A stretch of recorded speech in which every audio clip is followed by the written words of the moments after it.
Hello. Do you see me? No, Um, actually. let's Hang on. Let see. me hit accept. That should do it. Okay. Yes, I think it's working. Here we Yes. are. Hi. Hi. How are you? Perfect. Let me get this email up. So good. So, so how far along are you on your research? I'm writing my final draft, actually. Okay, good, Yes. good. And I'm really grateful that you have time to talk to me. It's Sure. very nice to speak with you. So, and who are you working with at the? You're at the ETH. Yes, I'm at TTH. I'm working with Professor Philipp Ursprung and with my co-advisor is Javier Costa. Oh, okay, good. Well, say Yes. hello to both. I haven't seen Javier for a long time, but I saw Philip fairly recently. I So think he's in Boston now could be, at the could moment. be. Yeah, he Yes. was. I know he was at round at Princeton for final reviews. So Oh, okay. good, Great. good. Okay, since I have a lot of questions, I hope Javier you... was one of the people who brought me to Barcelona back with the Metropolis program. So Ah, okay, great. certainly figures in this narrative. So. Yes, Oh, good. Good. great. So yeah, why don't you jump into your questions and we'll sort of take it from Yeah, there. since we're short on time, I think I'll just go ahead with too many questions, and when you're Sure. tired, you can let me know.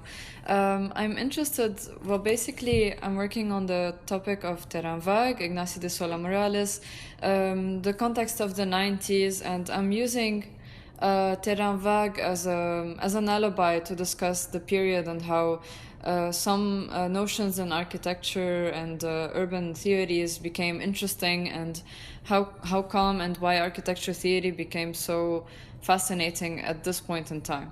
Sure. So I would be interested in knowing of how your relation is with Ignacio de Sola Morales. What do you know about the terrain vague notion? If you are in any way connected to how it Sure. was created. Sure. Well, I could probably cover a lot of your questions actually very, very quickly by answering that, which is to say that, of course, I knew his writing, but we only met, I think, once or twice when he came to lecture at Columbia, I remember, which would have been in the probably middle 90s. Yes, I think 1993. He was at Okay. Columbia. So, Yes. um, yeah, that makes sense. And I was not, just to jump ahead a little bit, I was actually not involved with the any conferences at all. I published a number of pieces in the there were two any journals. There was Yes. the one that was the conference proceedings, but then there was the more sort of The uh, magazine. the magazine, and I published actually quite a bit in the magazine, but I was never involved with the any conferences. So Okay. that and I know he was much more involved in that, and so that's part of the reason why we probably didn't cross paths so much. So I mean, he was certainly somebody that I was aware of his work, but I mean, to be honest, and maybe it's my culpability. He wasn't in the foreground of the people that I was referring to. Okay. And what about his relation with Princeton? Do you know any of the connection?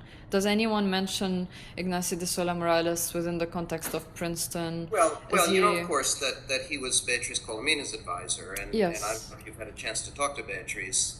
I will soon, I hope. She'd be the one to answer that question. I was a graduate student at Princeton in the 80s, and then I returned as dean in 2002. Yes. So in the period of the 90s that you're interested in, I couldn't answer a detailed question about Princeton. So Okay. What about the as far as I 2000s? know, he might. I'm sure he came for lectures and things, but it was outside of my Okay. experience. And what about the period in the 2000s? Is he a reference that is often used? Does he appear in lectures, or do you hear his name, or he's not To be really? honest, not so much. Okay. Not so much. All right. I think it might have had something to do, if we want to move on to the question of the Terran Vague, um, I certainly there's a general shift in the 90s towards a kind of interest in landscape and the periphery of the city. In some, I would actually go back a little bit further, and I'm sure you've looked at this in more detail than I have, but the role of Quaderns in the 80s when Jose Luis Mateo was the editor. Yes. They did things like they had interviews with Wim Wenders talking about Yes. The emptiness of the city that was very much in the same kind of tone as the Terran Vague essay. So all of that was sort of on my radar. Again, I think really more through Quaderns. Okay. Which is, I'm sure Ignacy published in Quaderns. Yes, but, even the Terran Vague was published in Quaderns as well. Okay, Yes. good. So that, that's the context that I think of that work in. I think the real difference for me is that with the emergence of the interest in landscape, and then later landscape urbanism, is that it had such a strong focus on the American city. And I think the Terran Vague essay is very much focused on the European city. And even, as you know, there's a very different, the pattern of the periphery in the United States is very different than it is in Europe. The suburban development of the United States tended to be associated with middle class and upper middle class, and it just had a very different quality. So, and then of course, I think the point where there is a kind of overlap, and I don't know if you've had a chance to talk to Charles Waldheim. Not yet. Next week. A lot of what, especially coming out of Charles's work, a lot of what motivated the landscape urbanism thinking, at least for Charles, was the abandonment of the American city. So an essay like Terran Vague, which was focused on the periphery of the European city, suddenly became relevant actually for the center of the American city. In a place like Detroit, where the city became emptied out. So it was a useful intellectual framework, but it was being applied to very different contexts. Okay. I think that's part of the reason why the essay perhaps didn't have as much traction in the U.S. as it did in Europe is because you were looking at a fundamentally different urban condition. I haven't had this conversation with Charles, but I suspect he would have told you that that essay was fairly important to him. No? Yes, in Stalking Detroit, it was Sola Morales who was supposed to give the introduction, but sadly he died the same year. And so in his archives, there's a lot of discussion back and forth between the people behind Stalking Detroit and Ignacy asking him to make the introduction. And because of the incident, there's at the beginning of Stalking Detroit, not a dedication, but a gratitude to Sola Morales and his work. And that makes perfect sense to me. Again, I think the sort of context that you need to understand is that although I was involved in those early discussions around landscape urbanism, Jim Corner and I would say had a fairly different emphasis than Charles. I think partly it's the difference between a kind of theorist focus and a practitioner focus. I think Jim and I had, in those early stages, a very strong kind of pragmatic focus around landscape urbanism. And in fact, part of in the things that I wrote, the things that Jim wrote, there is a kind of refusal of questions of representation and semiotics, and a kind of turn towards performativity, which again would have shifted our focus a little bit away from Sola Morales' Okay.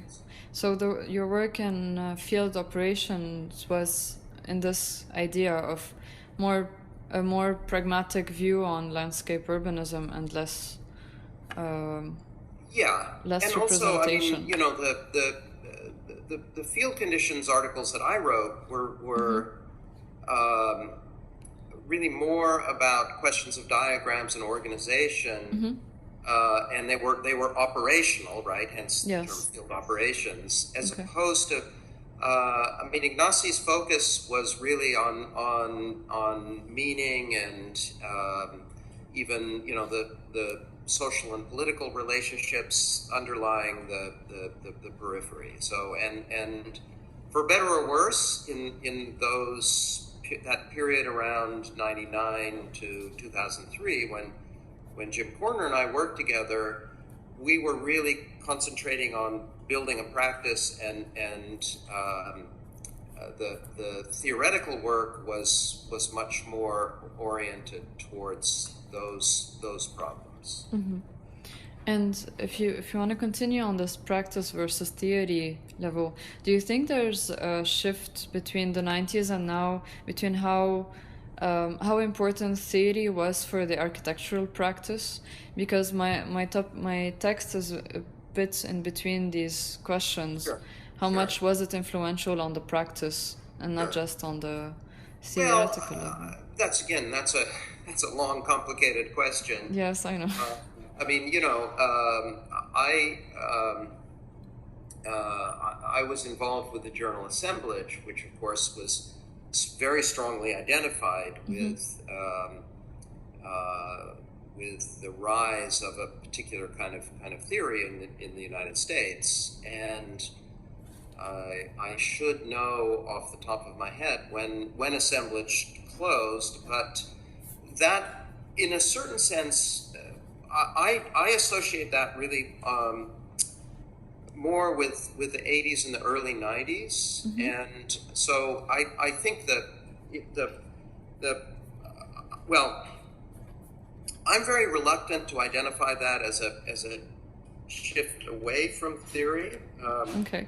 There were a lot of debates and discussions in the late '90s and early 2000s. There was a conference at the Museum of Modern Art on pragmatism and architecture. I don't know if you've run across that. A little bit, yes. It was seen as the sort of moment when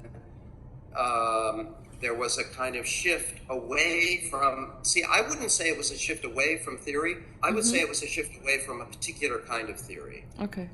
I mean, the theory that was tied to cultural criticism and philosophy, Mm-hmm.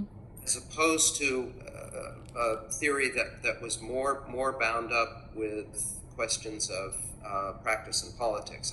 I would say so. Okay.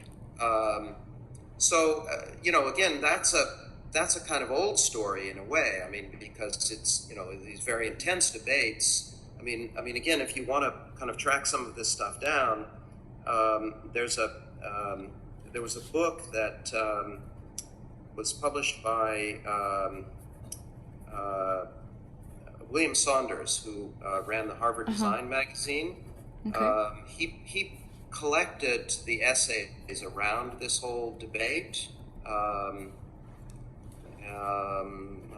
can't remember off the top of my head the title of the book, but It's okay, I can find. it was published by Harvard, and it's William Saunders. Mm-hmm.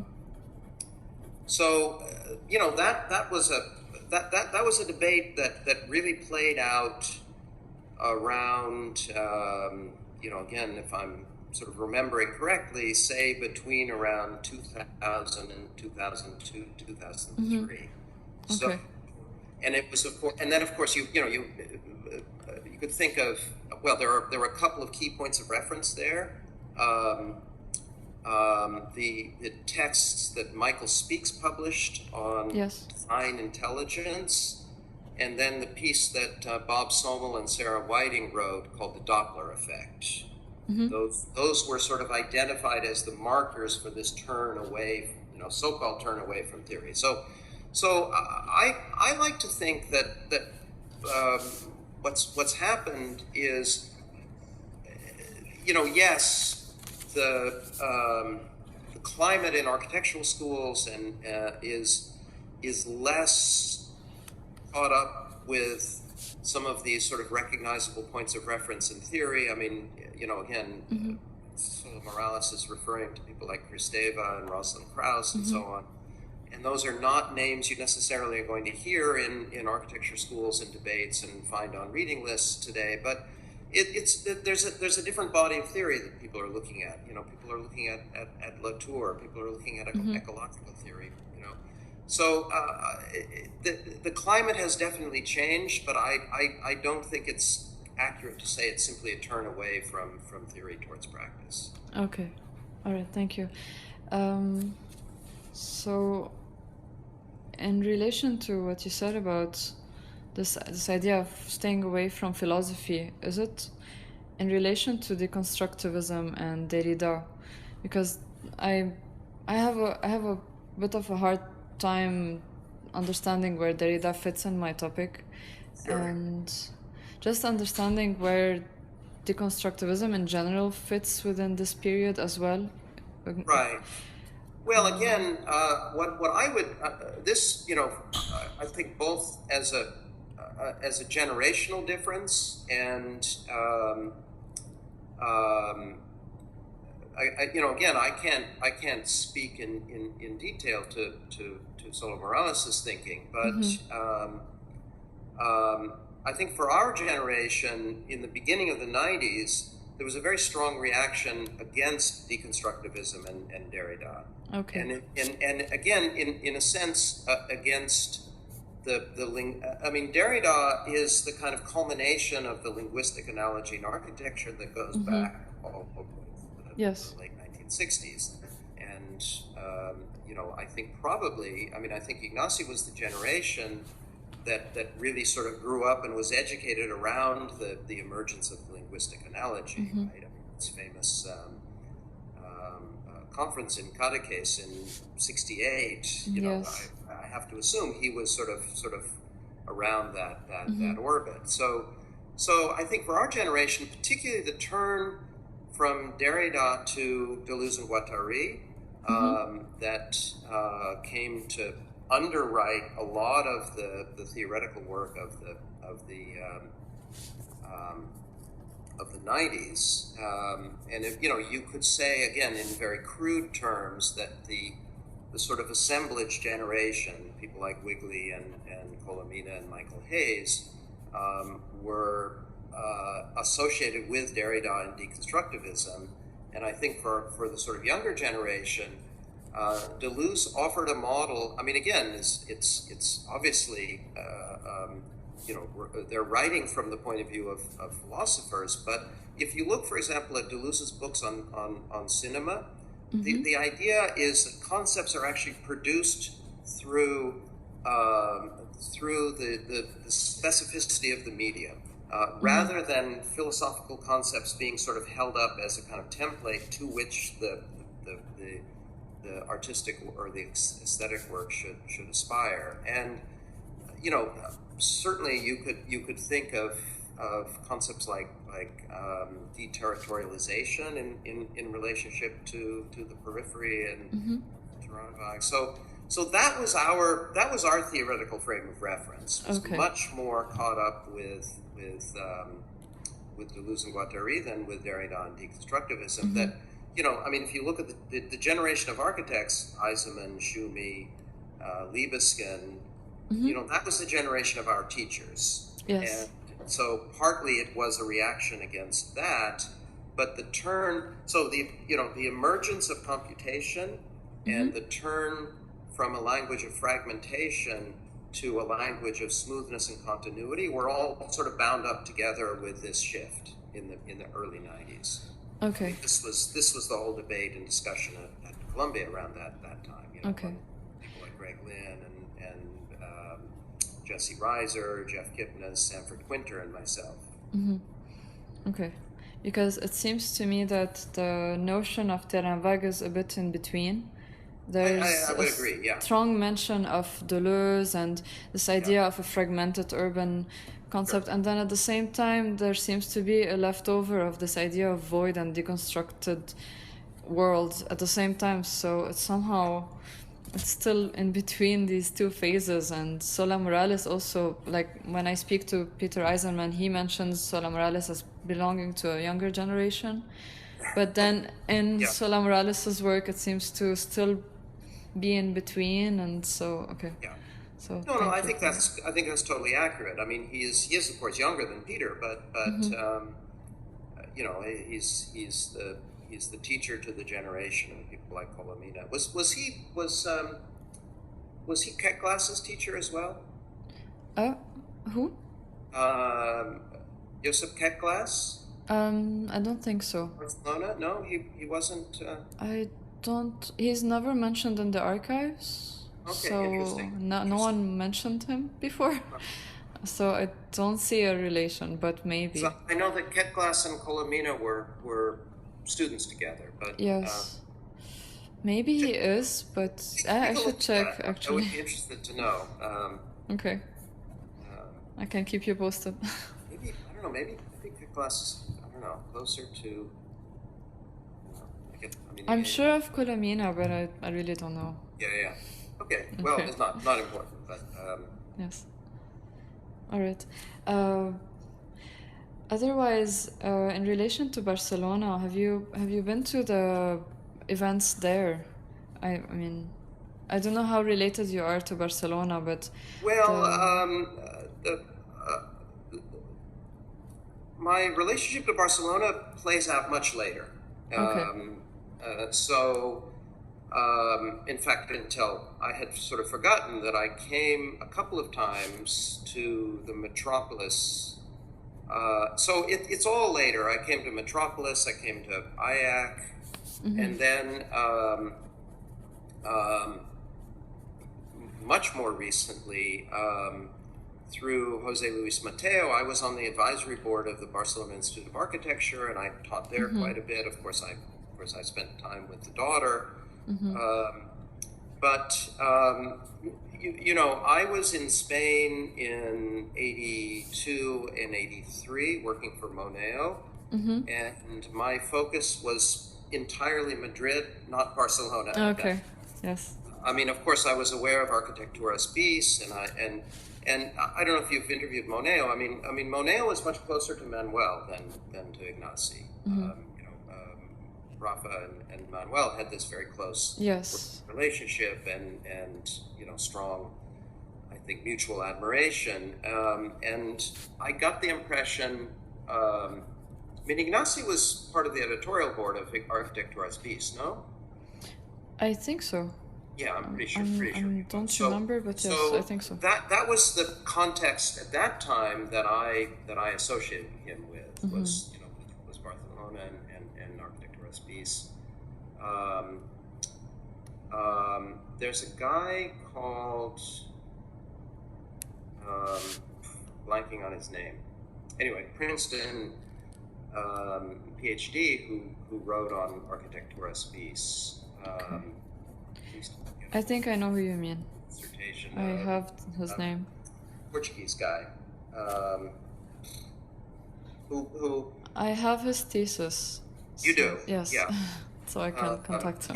Good. I'm sure it's a good because he knew the Barcelona scene quite well. He had studied actually at I think with Xavier Costa in Metropolis. What's the guy's name? He was my teaching assistant for a while. I should remember. I can check. Peace. It's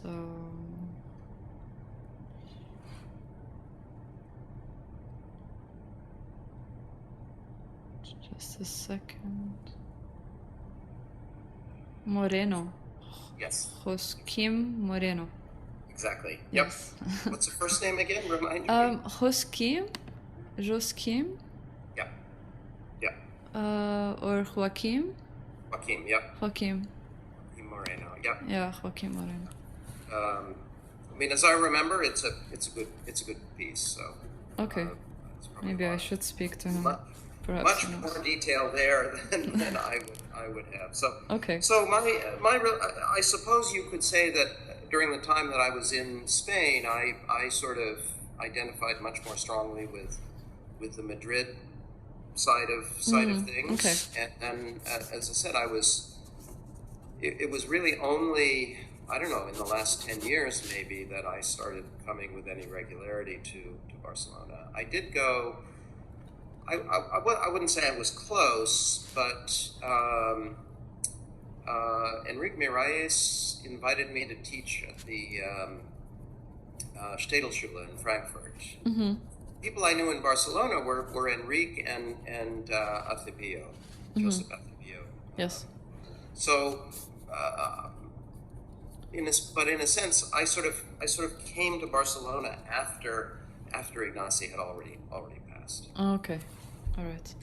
Um, so, since we don't have too much time anymore, I will jump to the idea of resistance in architecture, because again the text of Ignacy ends with this idea that we should resist by focusing on continuity and by focusing on invisible energies in the city, so intensities, flow. And when you speak of infrastructure, you also mention flows of energy. And Sure. I don't know if there's any relation between perceiving architecture and activism and your work and the idea of terrain vague and all of this. Well,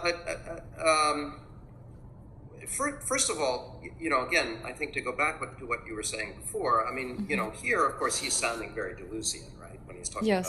about flows and intensities, and Yes, that's yes. It's Deleuze. created So, space and so on.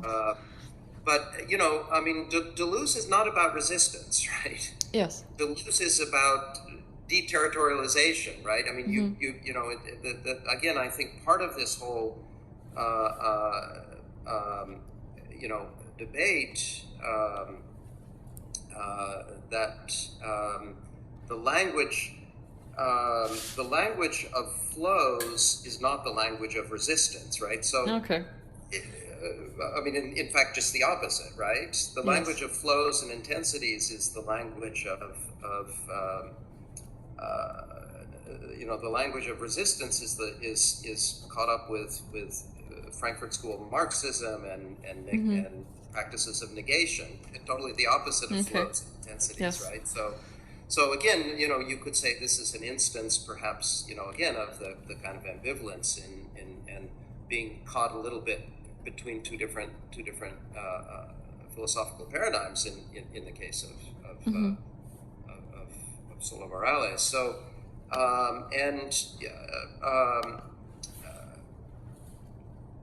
I always identified more with the sort of Deleuzian side of that argument that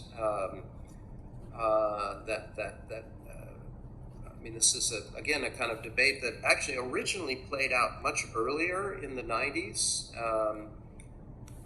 There's an issue of assemblage from a conference that took place in New Orleans, I believe, in 1992, where the entire editorial board of assemblage sort of presented, and the divide that sort of opened up there. Where again? The original conference was in New Orleans. Okay. But between somebody like Michael Hayes, who identifies, who identifies with critique and resistance and practices of negation coming from Althusser and Frankfurt School Marxism, as opposed to somebody like Sanford Quinter, who identifies with Deleuze in the language of flows and intensities and deterritorialization. So these sort of two different forms of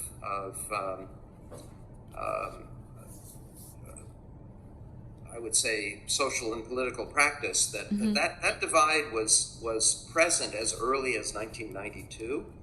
And then it of course played out much more strongly in the late 90s and early 2000s around these questions of pragmatism and post-critical, and so on. So, Mm-hmm. so the certainly I would not consider landscape urbanism a form of activism at all. It's Okay. completely against the notion of